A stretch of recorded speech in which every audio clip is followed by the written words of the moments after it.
இந்தாம்மா இல்லை உட்காரு, நீ அப்புறம் பேச, உன்னை பேச விட என்ன சொல்லு. இல்லை என்னை விட அனுபவம் உனக்கு இருக்காது. என்ன எங்க தயாரிப்பாளர், எங்க ஓனர், எங்க முதலாளி. வாழ்த்த வந்திருக்கிற பெரியோர்களே, நன்றி வணக்கம்.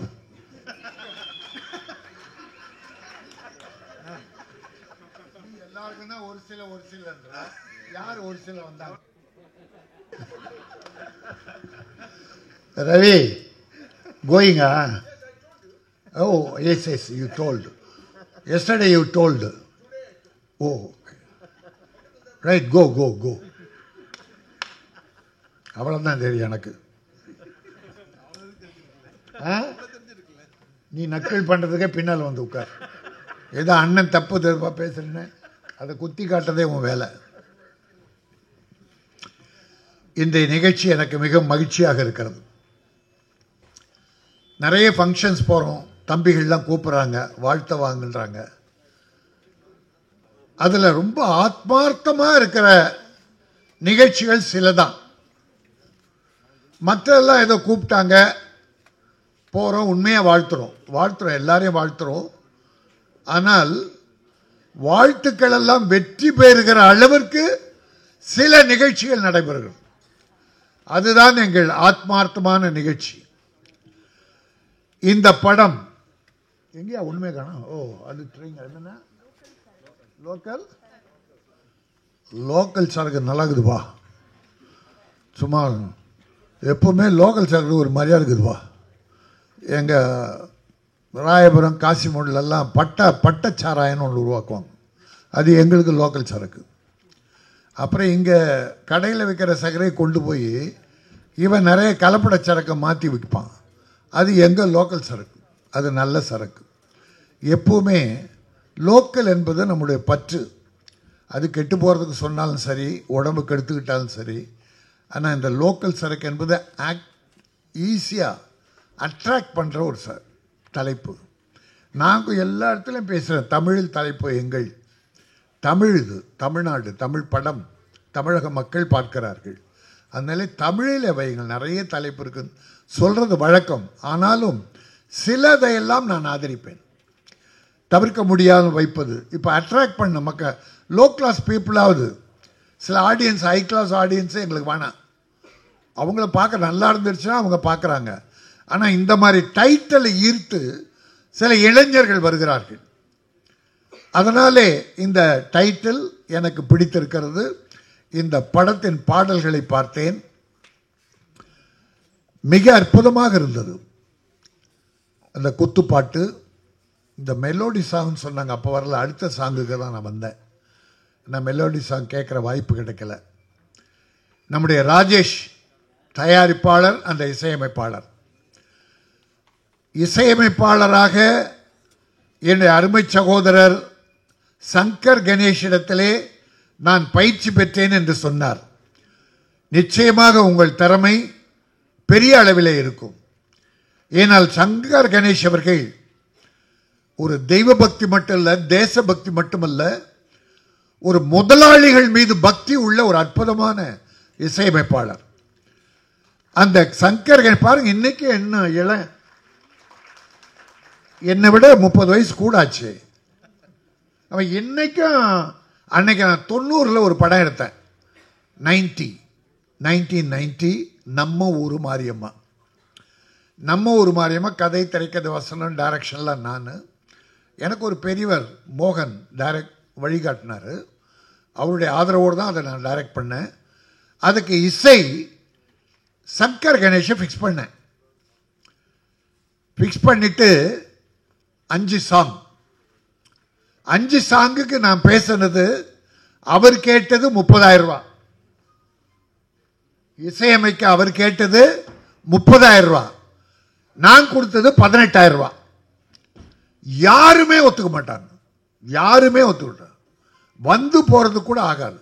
அந்த காலத்தில் அந்த 18ன்னா இன்னைக்கு என்ன 10, 20, 32 வருஷம் ஆச்சு. இன்னைக்கு அதுதான் 3.5 கோடின்னு வச்சுங்க. இந்த இசைக்கு 18 ஒத்துக்கிட்டாரா? ரைட், ஒரு படம் விடக்கூடாது, நம்ம ஊர் மாரியம்மான்னு அம்மன் பேரில் இருக்குன்னு ஒத்துக்கிட்டாரா? முதல் சாங் ரெக்கார்டிங் மேத்தா, கவிஞர் மேத்தா. அது அந்த சாங்குக்கு செலவு இருக்குல்ல, அன்னைக்கு ரெக்கார்டிங் அன்னைக்கே பண்ணி கொடுத்துருவாங்க. இதுக்கு 5 நாள் 7 நாள்லாம் எடுக்கவே மாட்டாங்க. சங்கர் கணேஷுக்கு இவர் கூட உட்காந்து சில வழிமுறைகளை சொல்லுவார். சங்கர் என்ன பண்ணுவார், அதை போட்டுட்டு 1-2 ஹவர்ஸில் டியூன் போட்டுருவாங்க. அதெல்லாம் இசை தெய்வங்கள் இவங்கெல்லாம். இவருக்கு தெய்வம் MS விஸ்வநாதன். என்ன ப்ரொடியூசர்ஸை இன்ன வரைக்கும் பாருங்க, நான் மேலே வரும்போது முதலாளி முதலாளின்னு ஒரு குரல் கேட்டது. எனக்கு தெரியும் ஏதாவது ஒரு முதலாளின்னு இந்த காலத்தில் ஒரு வாய்ஸ் கேட்டா அது கணேஷ் தான். முதலாளி பக்தியே இல்லை, எவன் பணம் கொடுத்து காப்பாத்தனா பிச்சை எடுக்கிற மாதிரி வந்தமே. இந்த குடும்பத்துக்கு ஆரம்பத்தில் யார் பணம் கொடுத்தா, யார் காப்பாத்தனா, இன்னைக்கு வாங்கியிருக்கிற 8 வீடு 9 வீடு 3 காரு, எத்தனைக்கும் யார் காரணம்? இன்னைக்கு அந்த கொடுத்த முதலாளி எங்க இருக்கிறான்? நடுத்தரில் போறானே. நாம கார்ல போறோமே. போங்க, கார்ல போறது தப்பு இல்லை, 10 வீடு வாங்குறது தப்பு இல்லை. இந்த ஆரம்பத்தில் நீ யாருன்னு தெரியறதுக்கு முன்னாலே, நீ எவ்வளவு பெரிய ஆளா வருவன்னு தெரியறதுக்கு முன்னாலே உன்னை நம்பி படம் எடுத்தான்ல, அன்னைக்கு ஒரு 10 லட்சம் 50 லட்சம் போட்டு படம் எடுத்தான்ல, ரிஸ்க் எடுத்தான்ல, அவனை நினைச்சு பாருங்கன்னு சொல்றேன். அதுதான் நன்றி கடன். நினைக்கவே மாட்டேங்கிறாங்க. அதுதான் என்னுடைய வருத்தம். ஆனால் இன்றைக்கு என் கணேஷ் எங்க பார்த்தாலும் முதலாளி முதலாளி. அதே மாதிரி எம்ஜிஆர் படம் எடுக்கிறவர்களை அவரை விட தாழ்ந்தவங்களா இருக்கலாம், அவரு தான் இந்த படம் எடுத்து கொடுத்து காப்பாற்றலாம். ஆனால் அவர்களை கூட முதலாளி முதலாளி என்றுதான் சிவாஜி கணேசனும் எம்ஜிஆரும் அழைப்பார்கள். அந்த காலத்து பழக்கம் தொடர்ந்து வருகிறது. அப்படி அந்த சாங்கு முதல் பாடு போடும்போது அவர் எவ்வளோ, இன்னைக்கு பட்ஜெட் எவ்வளோ? ஆனால் 12,000 ரூபா ஆகுன்னு. அன்னைக்கு ஒரு பாட்டு எடுக்க 12,000 ரூபா. நான் இல்லை கணேஷ், அவ்வளோ பணம் என்கிட்ட கிடையாது, 6,000 ரூபா பேரம் பேசுவோம். ரொம்ப தமாஷா இருக்கும். இப்பெல்லாம் பேசவே முடியாது. அவன் என்ன பில் போடுறான்னு அதான், அதில் ஒரு வீடு வாங்கிடுவான். 5 பாட்டு எடுத்துட்டான்னா ஒரு வீடு வாங்கிடுவாங்க. அந்த அளவுக்கு மனசாட்சி இல்லாதவர்கள் இன்றைக்கு நிறைய பேர் இருக்கிறார்கள். தீனா கோச்சிட்டாலும் சரி, என்ன தம்பி, ஆனால் தீனா மனசாட்சி உள்ள ஒரு அற்புதமான இயக்குனர். மனசாட்சி உள்ளவர்கள்லாம் இப்போ சான்ஸ் இல்லாமல் இருக்கிறாங்க. அப்படி அவர் 12,000 கேட்ட, நான் 6,000 ஆரம்பிச்சு 9,000 ஒரு பாட்டு எடுத்து கொடுப்பார் சார். 9,000 நினைச்சு கூட பார்க்க முடியாது. ஒவ்வொரு பாட்டையும் அப்படியே அவர் சொல்றத பாதி பாதி பாதியா போட்டு அவர் பாட்டு அற்புதமான பாடல்கள் எடுத்து கொடுத்தாங்க. அதனால என்ன பண்ண, அடுத்தது தங்கமான தங்கச்சி சரத்குமார் ஹீரோ, முதல் ஹீரோ நான் தான் போட்டேன். அது வரைக்கும் வில்லனா இருந்தார். ஆனா அவரை கேட்டா நான் சூரியன் ஹீரோ அப்படின்னு சொல்லுவாங்க. ஃபெயிலியரான படங்களை சொல்ல மாட்டாங்க யாருமே. அதை பாஸ் ஆகுது இல்லையா, அதைத்தான் சொல்ல, அது அவங்க இஷ்டம். அடுத்து சின்ன பூவை கிள்ளாதே, 3 படங்களுக்கும் அவங்க குறைச்சி குறைச்சி பண்ண சார். அப்படி ஒரு இசையமைப்பாளர் நீங்க பார்க்கவே முடியாது. ஆகவே அந்த சகோதரத்திலே சிஷ்யனாக இருந்தவர் ராஜேஷ். அதனால ப்ரொடியூசரின் கஷ்டங்கள் அறிந்து, அதாவது அவங்களால் என்ன முடியுமோ அதை ஏற்று தன் திறமையை சேர்த்து படத்தை பாடலை வெற்றி பெற செய்து படத்தை வெற்றி பெற செய்யலாம். நான் தம்பி ராஜேஷுக்கு ஒன்றை சொல்வேன். இப்ப நீங்க தயாராயிட்டீங்க, தயாரிப்பாளர் ஆயிட்டீங்க, இசையமைப்பாளர் ஆயிட்டீங்க. என் வேண்டுகோள், இதுக்கப்புறம் நீங்க படம் தயாரிக்க கூடாது. படம் தயாரிப்ப நேத்து RB சௌத்ரி சொன்னாரு, ஹைதராபாத்ல அந்த பெரிய ஹீரோ சிரஞ்சியை வச்சு இப்ப படம் எடுத்துக்கிட்டு இருக்காங்க. நேத்து பேசுற ஒரு விஷயமா இல்ல, படம் பாவம் பண்ண வந்தான் படம் தயாரிப்பாளர் வருவான்றான். யார்? RB சௌத்ரி. 100 படத்துக்கு மேல சக்சஸ் ஆகி மிகப்பெரிய பணங்களை சேர்த்து வைத்திருக்கிற RB சௌத்ரி சொன்னாரு, தமிழ் படையா இங்க எடுக்காம அங்க போறேன்னா இந்த தமிழே வேணாம், எனக்கு மரியாதை இல்லை, பாவம் பண்ணவன் தான் அங்க படம் எடுப்பான்ற RB சௌத்ரி. அந்த நிலை உண்மை, அது இல்லைன்னு யாரும் மறுக்க முடியாது. மறுத்தா வாங்க பேசுற, எத்தனை உதாரணம் சொல்லும் நான் சொல்றேன். ப்ரொடியூசருக்கு மரியாதை எல்லாம் போயிட்டு.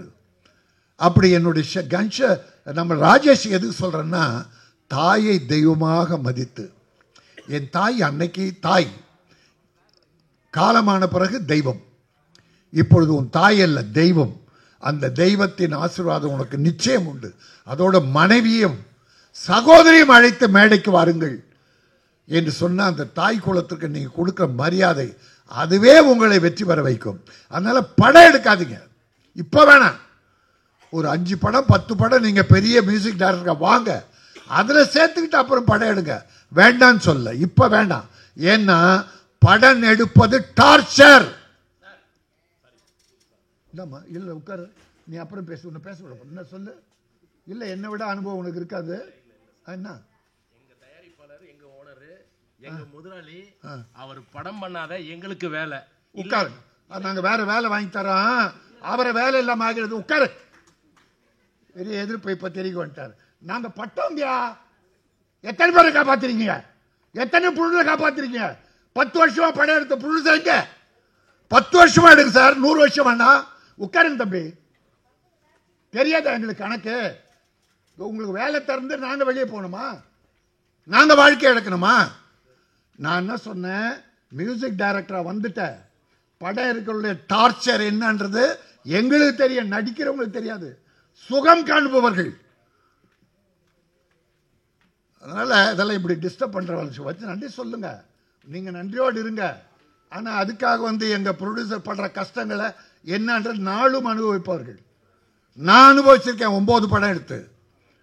நான் இப்படி பேசுறேன், எவ்வளவு அவமானப்பட்டிருக்கேன் தெரியுமா? செல்லுமணிக்கு தெரியும். அதனால முதல்ல இப்படி குறுக்கிட்டு உங்க நன்றியை பேசக்கூட போறாங்க, அப்ப சொல்லுங்க.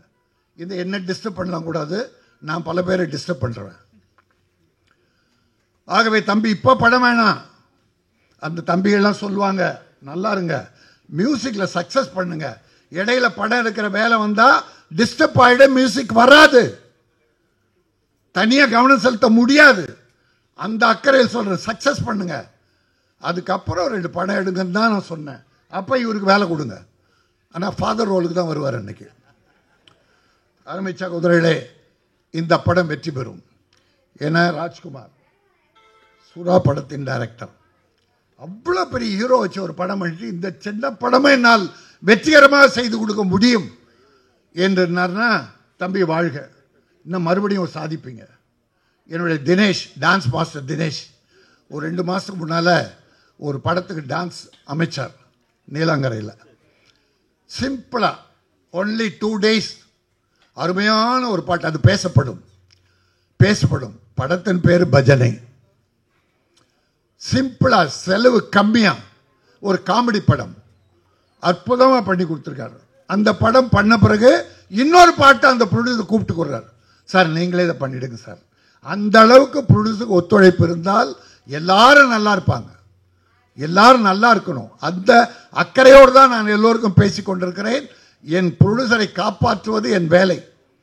அந்த பஜனை படத்துக்கு வந்தாங்க சார் படம் எடுக்க, ஏறக்குறைய 60-70 லட்சம் கம்மியா எடுக்கிறதுக்கு நான் வழிகாட்டினேன். நான் இல்லைன்னா அவன் 3.5 கோடி ஆயிருக்கும். நான் அந்த வழிகாட்டினால 2.75 முடிச்சாங்க.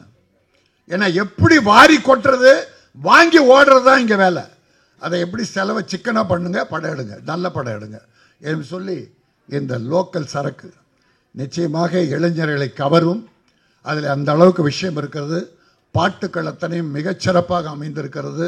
நம்முடைய தினேஷும் அப்போ அந்த ஹீரோ என்ன பாபு, தம்பி யோகி பாபு இன்றைக்கு நல்ல மாதிரியில் வந்துட்டு இருக்கார். சிம்பிளா சின்ன ப்ரொடியூசருக்கெல்லாம் ஒரு நல்ல அமைக்கபலா ஓரளவுக்கு உதவி செய்து கால் ஷீட்டையும் ஒழுங்கா கொடுத்து நல்ல மாதிரியா பண்ணிட்டு இருக்காரு. அவருடைய படங்கள் ஒரு வியாபாரம் நிச்சயம் இருக்கிறது. ஓடிடியில் இருக்கிறது, தியேட்டருக்கு ஆட்கள் வர்றாங்க. அதனால அந்த தம்பி ஒரு தடவை என்கிட்ட ஒரு ரிப்போர்ட் வந்தது. நான் ப்ரொடியூசர் கவுன்சில் இருக்கும்போது டப்பிங் பேச மாட்டேங்கிறாரு அப்படின்னாரு. நான் என்ன பண்ணிட்டேன், சத்யா ஸ்டுடியோவில் ஒரு படத்துடைய ஆடியோ ஃபங்க்ஷன் நடக்கும்போது இந்த மாதிரி ஒரு படம் எடுத்து வச்சுட்டு அடுத்த படம் முடிச்சுட்டு அடுத்த 10 படம் பண்ணுறேன், டப்பிங் 6 மாதம் பொறுத்து பண்ணுறேன்னா அந்த ப்ரொடியூசர் கதி என்ன, யோகி பாபு தம்பி அது யோசிக்கணும் அப்படின்னு ஒரு வேண்டுகோளை வச்சேன். அப்போ அவர் ராஜஸ்தானில் ஷூட்டிங்கில் இருக்கார். இதை யாரோ பிஆர்ஓ உடனே சொல்லிட்டார் 1 ஹவர்ல என் ஸ்பீச்சை. ஆனால் அந்த தம்பியை பாருங்க, உடனே ராஜஸ்தான்லேருந்து லஞ்ச் டைம் எனக்கு ஃபோன், அண்ணே அது இல்லைன்னு காரணம் ப்ரொடியூசர் மேலே தப்பு இருக்கு அப்படின்னு விஷயம் சொன்னார். ரைட் இருக்கட்டும், ப்ரொடியூசர் பணம் போட்டான், 6 மாசமா படம் நிற்குது, தம்பி நீங்கள் கொஞ்சம் பேசி கொடுத்துருங்க, அதுக்கப்புறம் மீதி ஏதாவது இருந்தால் என்கிட்ட சொல்லுங்க, நான் தீர்த்து வைக்கிறேன்னு. சார் வந்த 2 வாரத்தில் திருப்பி பேசிட்டார் சார். ஆக ஒரு மனிதாபிமானம் உள்ள ஒரு இன்றைக்கு காமெடியாக ஹீரோ வருகிற ஒரு நம்ம நல்ல நகைச்சுவை நடிகர், அவரும் நன்றாக இருக்க வேண்டும். இதில் தொழில்நுட்ப கலைஞர்கள், நடிகர்கள், இயக்குனர், பல பேரை முன்னேற்றத்தை வைக்கிற இயக்குனர் ராஜ்குமார் அவர் வளர வேண்டும். ப்ரொடியூசர் என்னுடைய அருமை தம்பி ராஜேஷ், மியூசிக் டைரக்டராக முதல்ல வெற்றிகள் பெற்று பிறகு தயாரிப்பாளரும் வெற்றி பெற வேண்டும் என்று வாழ்த்தி விடைபெறுகிறேன். நன்றி, வணக்கம். ராஜேஷ், தாயை தெய்வமாக போற்றுகிற அருமை தம்பியை பாராட்டுகிறேன். சகோதரியையும் மனைவியும் மதிக்கிற ஒரு சகோதரி பார்த்துகிறேன். குருநாதனாக எங்கள் சங்கர் கணேஷை மதிக்கிற ஒரு அருமை தம்பி. இப்படி ஒட்டுமொத்த நல்ல குணம் கொடுத்த இசையமைப்பாளரே வாழ்க. தயாரிப்பாளர்களும் பின்னாலே வெற்றி பெறுக.